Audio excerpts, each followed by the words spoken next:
आज हम पढ़ाएंगे घात के बारे में। सबसे पहले है कि घात किसे कहते हैं। घात किसे कहते हैं उसके बारे में समझ लो। जितने बार गुना किया जाता है वह उस संख्या का घात कहलाता है। ठीक है, तो हम लिख करके समझा रहे हैं।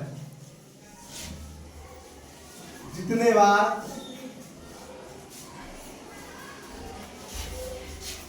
गुना किया जाता है, गुना किया जाता है वह उस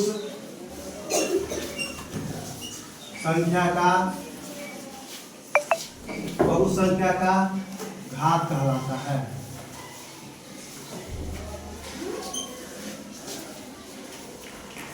ध्यान से देखो, आवाज नहीं निकालो। घात किसे कहते हैं? जितने बार गुना किया जाता है वह उस संख्या का घात कहलाता है। तो कितने बार गुना किया जाता है? घात है क्या? अब घात में होता है आधार, होता है बेस, होता है, उसके बारे में समझाएंगे। देख लो उदाहरण के रूप में, देख लो सब ध्यान से देखो। यहाँ मान लो 10 के पावर कितना है? 4। इसको हम 10 के पावर 4 बोलते हैं। ये पावर होता है और ये बेस, जिसको हम आधार बोलते हैं। ठीक है, यानी 10 का कितना पावर है? 4, यानी घात कितना है? 4। यानी जितने बार गुना किया जाता है वह उस संख्या का घात कहलाता है। तो कैसे गुना किया जाता है ध्यान से देखो। तो 10 के पावर कितना है? 4 है। तो 10 के पावर 4 है तो क्या करेंगे? 10 को 4 बार गुना कर देंगे। क्या कर देंगे?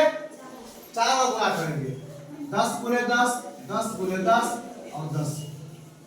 ये क्या हो गया? गुना हो गया। 10 की पावर 4 और उसको गुना करके निकाल लो तो कितना हो जाएगा? ये तो कितना जीरो? 4 जीरो। यानी जितने बार गुना किया जाता है वह उस संख्या का घात कहलाता है। ठीक है, अब मान लो कि 2 का पावर कितना है? 3 है। इसका मतलब क्या हुआ कि 2 को हम कितने बार गुना करेंगे? 3 बार। 2 गुने 2 गुने 2। अब गुना करोगे तो क्या हो जाएगा? 2 गुने 4 गुने 8। है कोई दिक्कत? बोलो, तो है दिक्कत? अगर है दिक्कत तो बोल सकते हो। आराम से देखो, अगर किसी भी प्रकार की दिक्कत हो तो पूछ सकते हो।